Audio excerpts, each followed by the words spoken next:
All right. Hi, everyone. As you said, I'm Josh. I'm from Astria. So the original talk title was comparing transaction submission pipelines of different blockchains. As I was putting together the talks, comparing the things, I realized that one of the the larger, more interesting thing that has changed in relatively kind of recent time from noting I'll be covering designs that are not necessarily live. The block propagation pipeline is actually kind of changing more than the transaction submission pipeline. So change the title, comparing transaction submission and the block propagation pipelines of different blockchains. I'm going to be focusing primarily on Ethereum, Solana, Monad, and Celestia, mostly on the latter three here. And some disclaimers here, just when we kick off. I don't work for any of these teams. I'm the founder over at Astria. Some of the details for these are almost certainly going to be wrong. I'm trying to cover a pretty large breadth here. And so, if you work for one of these teams or you're an expert in these, generally I'm going to default to people who are more experts in one of these individual systems. I'm trying to give a relatively kind of holistic overview of what I think are some useful comparisons between the different ecosystems. So to that point, why am I giving this talk? And to a large degree, why am I giving this style of talk? I've given this style of talk multiple times before. My view is that a shared understanding reduces the transaction costs when coordinating across ecosystems. And I don't mean transaction costs in a bridging thing. I'm using this in the Coasian theory of a firm of transaction costs when coordinating between individuals. I think as an entire industry of people doing blockchain infrastructure, it's going to reduce our coordination costs if we understand what other people in the broader blockchain ecosystem are doing with their designs. And we can say, okay, there's lessons to learn from there. They use this terminology, we use this terminology, there are similarities, and we can kind of learn from each other.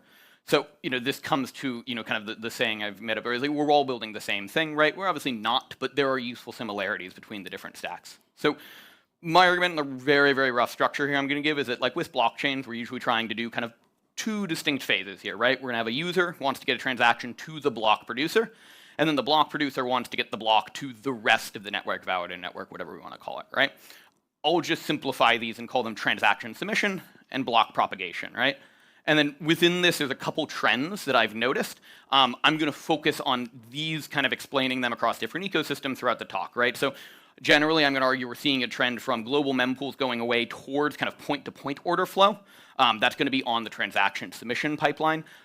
We're generally seeing people try to do better bandwidth utilization and kind of a trend towards use of erasure codes, right? And those things are obviously connected to each other.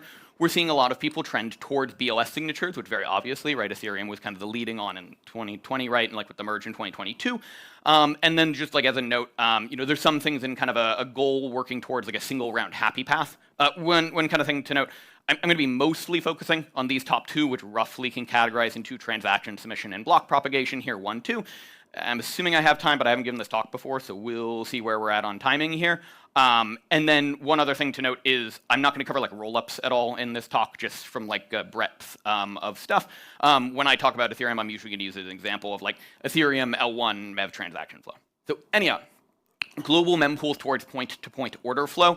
I'm going to argue that we're generally seeing people moving away from global mempools and more towards the point-to-point order flow. And so for a simplistic example of what a global mempool is, it's going to be a flood gossip. Again, this may be technically inaccurate and nuanced ways about the specific type of broadcast we're using, but I'll argue that Comet BFT, so broadly Cosmos chains, Astria as well, Celestia in this case, though there's some differences, I'll get to that at the end of the talk, and Ethereum generally use a flood gossip. And when we say flood gossip, this is kind of what we mean, right? We have a bunch of nodes, and basically every node is going to broadcast all of their transactions to all of the other nodes in the network. Naively, this is not a particularly efficient use of bandwidth, and depending on your network topology and how specific you are about your kind of network topology, it may not be latency efficient for actually getting transactions to. Generally we're going to assume the target of people we want to get to from a latency perspective is enough to give us, kind of finality with whatever consensus mechanism we're using, right? Generally what I'm seeing is, I'll consider them next generation kind of architectures, right, is we're seeing more people use a leader look ahead. So Solana and Monad's kind of design encourages using this. This is a slide I stole from, I think, a Helios thing from a while ago, so apologies for not sourcing this. But generally, you see a client, right, wallet, user, website, whatever, they're going to send it to an RPC server. I'm not going to touch on SWQoS. I think Solana is still using that, but frankly, when I was Googling around, I couldn't tell if they were actively still using SWQoS. They were as of last year. But that RPC server will essentially send the transaction packet to the current leader and the next couple of leaders. I believe it's like the next two. Again, I'm going to be touching on Alpenglow a little bit in this paper. I don't exactly know if Alpenglow or the design has changed that. This is called Gulfstream in Solana. It's my understanding that like Alpenglow upgrade doesn't change Gulfstream. It more changes turbine on the back end to replace it with like rotor vote or whatever. But this is the design of like leader look ahead. And why do we do this? Because generally from like a user transaction, MEV bot, whatever, what you're trying to do and what you see if you look at like RPC providers and what their like competitive advantages as a product in Solana is they're demonstrating their ability to land a transaction in the next kind of end blocks. Like what is their P99 likelihood of getting the transaction in next slot, next 2 slots, next 3 slots? And so my argument is that point-to-point thing where the RPC server, right, that you're using is actively using the look-ahead schedule, the deterministic look-ahead schedule, based on, however you kind of determine that, right? And actually actively broadcasting directly to those people rather than hopping to their validator node to someone else's validator node and kind of optimistically assuming the gossip's going to get it there. Monad also has basically the same design. There's some details here, and I think for people familiar with broadly blockchain architectures, they're going to be very familiar with this, right? A user is going to send to an RPC. The RPC is going to do a very basic static check, right? They might take it into their local mempool there. They might do slightly more checks there, and then they're actually going to broadcast it to the next entity. But just in this case, they're actively using the deterministic look-ahead schedule to find the next leaders and broadcast there. One thing worth noting is you could argue, right, and I'm not going to the Ethereum people might know better than me, but Ethereum does have a deterministic look ahead. Comma BFT has a deterministic look ahead, but they just don't really use this style of kind of broadcasting. I'll touch on like MEV things in a sec here and how that's kind of relevant to like especially Ethereum. But just knowing like this is possible from like a Comet BFT thing. It's like very obvious to like get what the look ahead schedule is in a Comet BFT chain. And same thing on Ethereum, though Ethereum has generally like a shorter look ahead, and I'm not going to comment on like Beam chain, I'm just not that familiar with that design, but I understand there are some things in looking towards single slot finality, whatever that might have implications. Anyway, MEV path. Generally, I think we can look at the MEV path as a roughly parallel path, but with some caveats. For example, like Ethereum, ballpark 90% of transactions are going through what I'll call the MEV path here. So when we think about moving from like a flood gossip mempool towards a kind of point-to-point flow, I'll argue that like the MEV path in Ethereum is actually a similar move there. I guess, okay, for order of flights, I'll start. This is Jito. Very simplistic kind of description of Jito here, right? You have users, they send a transaction and or a bundle to what Jito calls a block engine, right? That block engine also has like an RPC server here, and it can adjust from there. Structurally, if you're like an ETH person, I think the easiest analogy here is think about this as like a builder API, right? If you're sending to either Beaver or Titan or BuilderNet or whatever, that's essentially the block engine. In Solana, you basically just have Jito here, right? And then the bundles and transactions are going to be sent to the validator here. Notably, for Jito, as I understand it, if a Solana person knows different, please correct me, Jito only sends like highest paying bids up to a given compute unit limit, but the validators are still actually building their own block. They're just expected to put these transactions and bundles at the top of said block. But it's slightly different than the Ethereum flow, and I'm not going to touch on like the back half at this slide. But if we look at like what is the Ethereum transaction supply chain, I just pulled this from orderflow.art like 2 days ago or whatever. We can look at this. It's obviously very complicated. There's a bunch of stuff in the Sankey diagram, but if you look far on the right side, right, we have Titan, we have Beaver Build, and now like Beaver Build pushes a lot of their flow through like BuilderNet, right? But we're in the ballpark of like a small number of builders, and you just get your transactions to the small number of builders. That's the relevant thing. I would argue that looks somewhat similar to a point-to-point design, and that now it's not, oh, I go send to a node and that node needs to gossip it. You're kind of like, there's like a small n number of people I need to get to, and if you send your transaction in ETHLand to 3 builders, right? You send it to BuilderNet, you send it to Beaver, you send it to Titan, you're probably good and you don't really need to worry about kind of gossiping. Anyway, so that's transaction supply. Let's touch on block propagation. My argument is the primary thing that we're seeing in kind of the block propagation space right now is an attempt to have better bandwidth utilization. And I guess and erasure codes, but like generally this is like via erasure codes. And generally we're seeing this with Solana and Monad using stake-weighted relays. There's probably some distinctions in like how exactly they use that term, but I'll argue that's somewhat similar. These are distinct from how relays work in ETH MEV relays, but there are some similarities here. For Solana, they use like Solana Rotor is kind of the block propagation, like new gen design. Obviously, this is not live. I think they're planning, what, Q2 2026 or something for like Alpenglow. But I'm going to cover like Alpenglow. Turbine has some similarities here in that it still does use erasure coding and shreds and whatnot. But for Solana Rotor on the block propagation or block dissemination, to pull from this Helios doc, essentially it's that the block is split into slices. These slices are encoded then into shreds using Reed-Solomon. My understanding is they use Reed-Solomon just because they've been using Reed-Solomon for Turbine, and it's like good enough, right? Then the shreds are sent to the relay, and notably the relay broadcasts to all nodes in the network. The assumption is they're doing this in a one hop, and so the expectation is that the relay is a very high upload upstream bandwidth kind of like node. It is expected to broadcast to a large number of people quickly. And then importantly, again, relays in this case are just staked validators. And if you're familiar with kind of the Solana design, right, you have a split between like an RPC node and like a validator node, right? In this case, it's going to be like the same like node software, but like a different instance of it to be a relay, but it's still a staked entity that has implications for reliability, essentially. Like there are like slashing conditions that I'm not going to go into on like how the relay is expected to perform.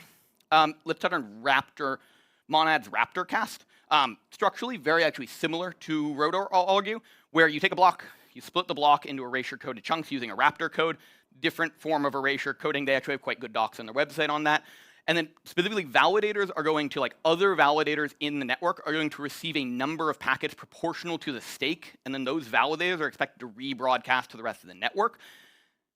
And like I'm kind of rough, I was trying to kind of clarify this, but like my rough understanding is that there's a distinction that like Rotor specifically is trying to do a block producer to relay to whole network, whereas, and they call that like a one-hop thing, though obviously you have validator to relay.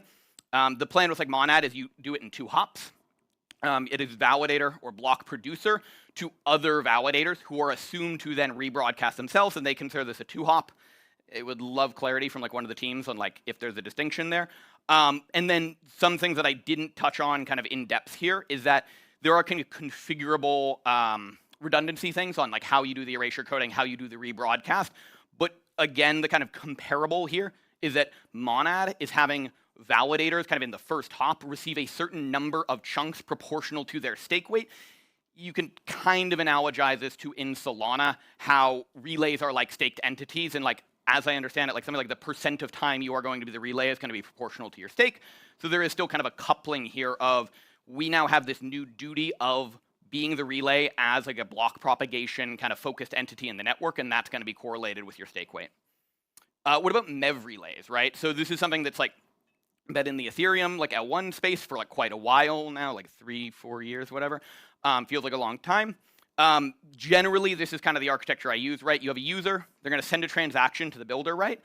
The builders, right, there's going to be a small n number of builders and a small n number of relays, right? And so we can generally assume like all of the relays and all the builders of note are talking to each other, right? At least kind of like in the power law distribution here. The builders are going to send their blocks to the relay, or rather the relay is going to request a block from the builder. I'm not going to go into like the multi-hop phase here. And then the relay is actually going to provide this block to the proposer here. But then notably, right, the distinction from a MEV relay in an Ethereum context versus like a block propagation relay in a Monad or a Solana context is that it's still kind of this concept of like one big box in the middle, right, that is assumed to be this kind of high upload kind of box that is doing a lot of the work of block dissemination. But ETH relays don't broadcast to the whole network. The validators are still using kind of P2P to actually get the block they received from the validator acting as its auctioneer to the rest of the network. One big reason for that is just like on 12-second blocks, you're not really worried about your ability to get the block to the rest of the network. Whereas in, Monad and Solana, right, with Alpenglow, they're targeting 150 millisecond, block times. With Monad, they're targeting 500 millisecond block times. So you're going to really focus on latency of getting that block to the whole network to try to get as much stake weight as you can and as low latency as you can. Briefly, Jito has something called Shred Stream. I'm not that familiar with it. I don't know what Jito's plans are kind of in the Alpenglow space. I'd assume they're going to consider doing something similar, or maybe the kind of concept of like relays with like a stake weight kind of replaces this. But a Shred Stream is essentially just Jito offering a service where they will provide some kind of like low latency propagation of blocks. I think you could also analogize this to, okay, thank you, something like BlockRoute in like the Ethereum ecosystem, where essentially you're providing like a very like high or low latency kind of secondary P2P network thing, Just generally, that's the direction. Quickly going to try to go through Celestia Vacuum. It's a bit different than these. I'll argue it kind of blurs the line between transaction submission and block propagation. More focused on blob propagation here. Generally is the concept of like validator availability certs, which are VACs, right? That's where vacuum comes from, and the concept of compact blocks here. And then really it focuses on lazy gossip, right? When they say lazy gossip, what they mean is that nodes are only ever going to send data if their peer asks for it first, rather than doing like an eager gossip, right? If we looked at like the flood gossip thing, you're a node, you get a transaction, you're just going to broadcast it to all the other nodes that you're peered with here. Here you're going to expect that a node is going to ask you for a transaction, and then you're going to send it to it, right?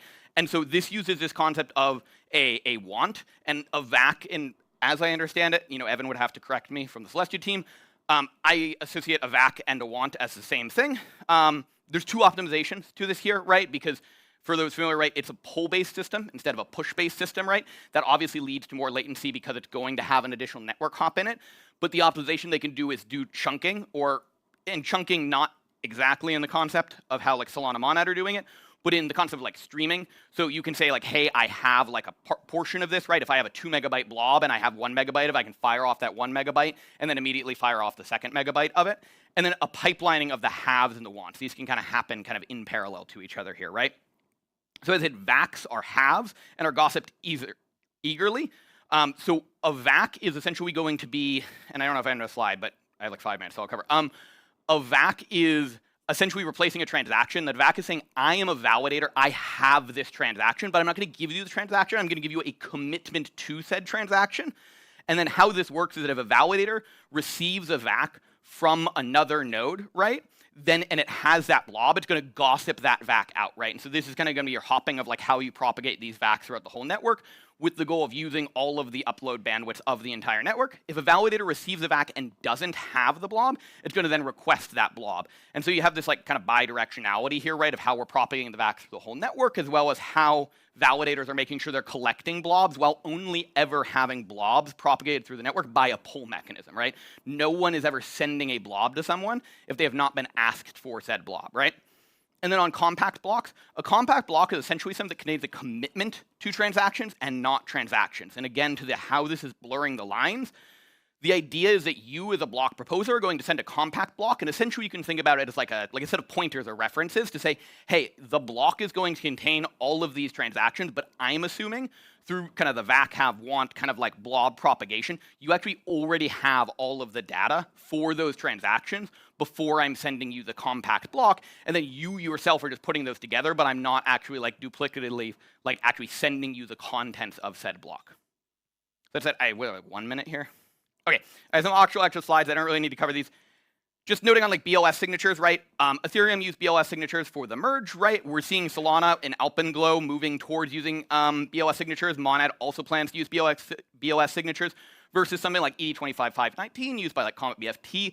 There's just a lower cost of like signature aggregation, so it allows you to support a larger validator set, right? Solana's, I don't know what ETH is at, like a lot, like 500,000, whatever, a million, I don't know. Solana's at like 1,400, Monad is targeting like 10,000. You need to have something like BLS signature aggregation to support that size of validators in a set. And then one quick note on single round happy paths. These things are not quite analogous, but I think they're interesting things that I think we'll see other networks potentially adopt. Alpenglow has this, it's not quite right to call it optimistic, but they will do 1 round finality if they get 80% of stake weight on a given block. That's relatively interesting instead of like a 2 round finality, or 2 rounds to get finality with like a 66%. Monad BFT has a concept of pipelining. Very simplistically, for those kind of familiar with BFT, when the block producer sends out their block to people, and in that first next pass, people provide quorum certificates on it, those quorum certificates are being sent to the next leader, again, leader look-ahead style stuff, instead of back to the block proposer, who then is going to send that out. Optimistically, this is going to give you kind of like this pipelining effect. And then essentially what they do is they have something that economically prevents tail forking. So you don't say, okay, we hop 2 blocks ahead, and then actually someone in the middle of that path didn't propagate the same block or the quorum certificates for said block. They essentially have an economic mechanism to prevent that. I know that was like a shit ton of stuff, and I talked very, very quickly.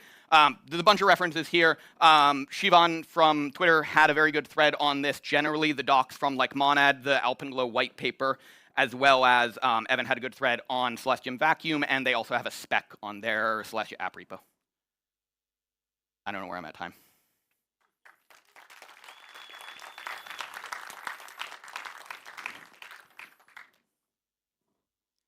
Cool. We have time for some questions. Can we display them here? And I know there was more of a vibe question to maybe lower the volume of the speaker a little bit. Oh, sorry. Maybe we can look into this afterwards. Yeah, first one up for you. What are the downsides of... Oh, no, sorry, it just got updated. Wait, okay, let's take this one. Isn't someone at Ethereum also working on a turbine or a Raptor cast-like block broadcasting mechanism? I do not know. I would assume that is something in something beam chain kind of in that tendency, but I'm not that familiar. If we're talking about like the block like broadcasting mechanism using like when I assume if I put like Raptor cast and like turbine / like rotor together, broadly I'd essentially say like we're going to kind of get our redundancy through like erasure coding. So you're going to send in a larger absolute amount of data, right? Again, Celestia data availability sampling, and I guess like Peer DAS, structurally, these are kind of the same in that you're going to take a thing, you're going to chunk it, you're going to broadcast more absolute data, but you can get a subset of all that data, and therefore if you broadcast it with like a certain number of like hops in your tree, you can do that, but I'm just not familiar with like what exactly Ethereum's working on, but like Peer DAS might be similar to that, or there might be something else in the beam chain proposal that I haven't read. Okay, cool. Then let's move on to the next one. Oops. Here. Which chain are you most bullish on? I guess of things that have not launched, I think Monad's quite interesting just in that they're taking like we'll make a whole new thing and to some degree try to like leapfrog a lot of stuff and say like, okay, we have a bunch of learnings from like a decade and a half of stuff. What if we made something kind of in isolation ourselves and tried to like jump all the way to the end? I think that's interesting. I do think the Alpenglow thing is very interesting, specifically in that like, if they actually get something where like, you know, what is the P99 like number of blocks that are like actually getting like single round finality with 8% stake weight? I think looking at chains, you could probably get some data on this. It's probably a very, very high number of blocks that actually get like 80% of the stake weight relatively quickly. And so it would be interesting to see if they're legitimately able to get with a geographically distributed network with a large number, you know, whatever 1,000 like actual like validator boxes to get like this 150 millisecond latency in this kind of one round thing. I think that would be really, really interesting because there's kind of like, there's no like, not even like an order of magnitude, there's like no floor that's really like obviously lower than that, right? If you're like, oh, we do it in one hop and it's geo-distributed, you're like, all right, like we're not gonna do better than that. There might be some net improvements, but at that point it's like, okay, we're kind of at that limit. Nice. I think we have time for like maybe one or two more questions. Oh, okay, yeah. Sorry, it got upvoted again. There, to my knowledge, no downsides on like knowing leaders. I don't think there's like any downside. Generally, all these chains kind of know them. There's probably some downsides on like shifting the set and like commitment periods or whatever, right? like stake withdrawal periods or whatever, depending on how you're managing the lead rotation, but not huge downsides. Okay, let's get the last one in then. On SWI? Yeah. I have looked at SWI. It's been a while. I honestly, they're doing Mysticeti now. Frankly, I don't know exactly what they're doing. I'm assuming it's like a Narwhal Bull Shark DAG based thing with something that looks like a fast hot stuff, something, you know, DMBFT style thing. I would broadly categorize in like, there's like Monad BFT is like a hot stuff based thing, right? There's like a PBFT thing. Alpenglow is like a simplex based thing. So you have like simplex, dispersed simplex, kudzu, and then like Alpenglow. And kudzu and Alpenglow are very, very similar. Alpenglow just adds the like 80% stake weight thing. There's probably some other things in there. And so I don't actually know that much about SWI. I've like looked into SWI, but like I just know it as like DAG and whatever. But I understand to be like relatively performant and good, but it's just, I'm not that familiar with it. Okay, you have been talking really fast. Maybe we can even get one more question in. Maybe let me. Yeah. The answer to question. So sorry. They're a bit repetitive. Yeah. Are there Ethereum research projects looking to include some of these ideas on Ethereum? Probably, but there are probably at least 20 people in this room that are better to ask than me on that. Okay, cool. Then let's maybe close it with that. I guess you will be around? I will be around, yeah. Okay, cool.